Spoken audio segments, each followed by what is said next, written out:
Hello, this is Johnny M. speaking to you from the spectacular Casa de Johnny in beautiful Van Nuys, California. In the past, when I've done these Christmas messages, I always had my beloved pug Winston draped across my lap like a rag doll. Unfortunately, as you all know by now, Winston shuffled off this mortal coil on October 17th, so the best I can offer you are his ashes in this beautiful designer urn. Winston was very accomplished for a dog. He was best known, I guess, for being depicted in my various illustrations on the social network. You know, it's funny, I had been making those pictures for decades before Winston came along. But I found when I began inserting him into the narrative, they achieved a kind of humanity that they never had with strictly human models because of his unique personality and one-of-a-kind charisma. But Winston was known for other things as well. He became a mascot for many people of the 99-seat theater movement through my illustrations and also through his various appearances at 99-seat theater events. But aside from anything I did to spread the gospel of Winston along, anyone who encountered him realized that they were seeing someone special. I mean, whenever we went on a walk, frequently people would ask to take his picture. And above all, children would just go nuts when they saw Winston. There's an apartment building across the street from where we live, and a lot of kids live there. And whenever I walked Winston past, they would go nuts and start screaming, "Winston, Winston!" And they would make me stop so they could pet him and fuss over him. And Winston loved it, loved every second of it. I remember the times we went on a walk and the kids weren't there, he would stop and look around and just wait for them to come out. And I would ultimately have to say, "I'm sorry, buddy, they're just not here today. They're out playing or they're in school or whatever, but they're just not going to be there to say hello today." And he would sort of accept it and then trudge along a little disappointed. But that was true whenever anybody encountered Winston. He was just such a loving and unique and funny soul that he made his mark on anyone who met him. I have a million memories of Winston. Some of my most cherished are the time we went on our one vacation together. We went to visit our friend Julie in Pismo Beach. She was volunteering at an organization called AmpSurf, which provides therapy to soldiers who have been wounded either physically or mentally in battle by giving them surfing therapy. And I remember Winston experienced the beach for the first time and he wanted nothing to do with it. And then that night we were staying very modestly at a Motel 6, and I took him into the room and put him on the bed, and the very first thing he did was throw up all over the bedspread.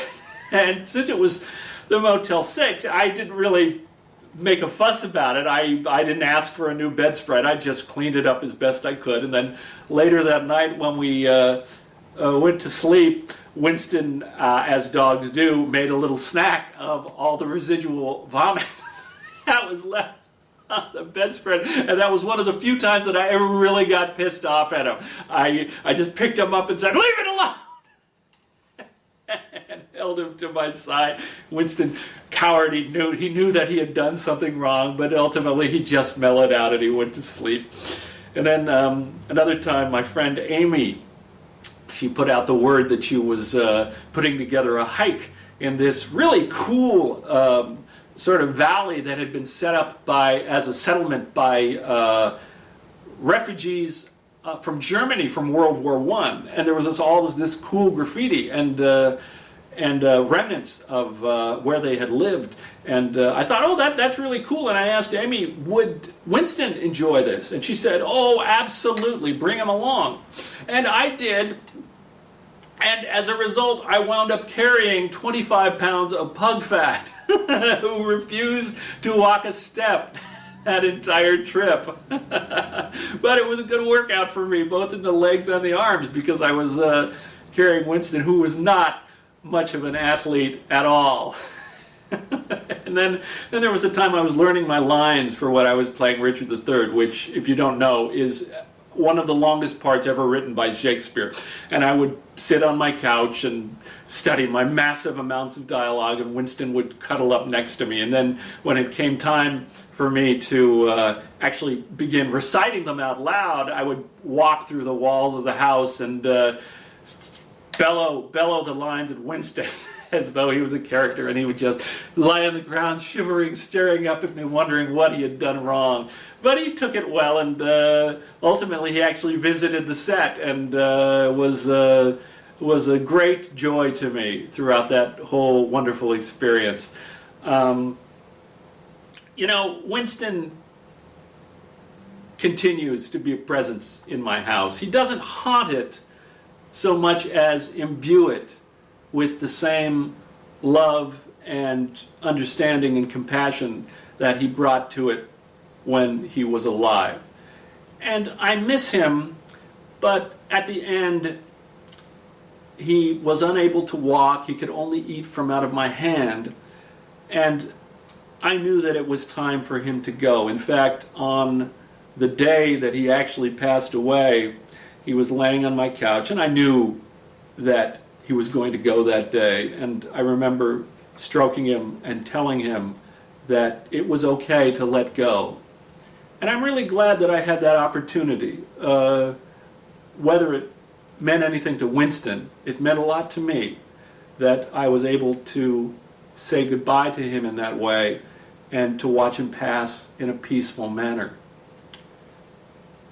You know, as we approach the holiday season, which to many, including me, is the most wonderful time of the year, I can't help but think that many of us, and I'm certainly no exception, we spend our time with our noses buried in our phones, and we don't really appreciate the fact that we are alive in a moment that is never to come again. I don't think that's a bad thing, by the way. I don't find the fact that the moment is here and gone to be a sad or an odious thing. I actually find the temporary nature of life to provide its poetry.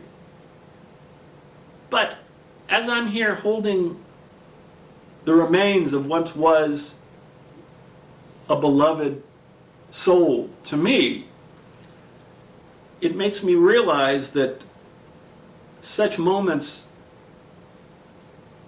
are not to be taken lightly. And I hope that as you're enjoying your rituals of the holiday season, that you might take a moment and think of Winston and realize that the entire history of the universe led to this moment that you are experiencing right now. And then once it's gone, it resides only in memory, and then ultimately only in dust. So enjoy it to its fullest while you can, because once it's over, it's over. And again, that's not a bad thing. It's not a sad thing.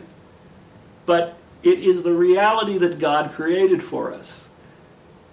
So when you're having your parties and your get-togethers and your whatnots over this holiday season,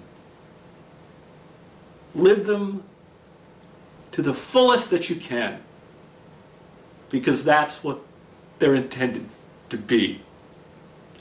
So on behalf of me and of Winston, I want to wish you the happiest Christmas, Hanukkah, and New Year's that you can possibly experience. And it is my heartfelt hope that you experience them to the fullest. Merry Christmas and Happy New Year.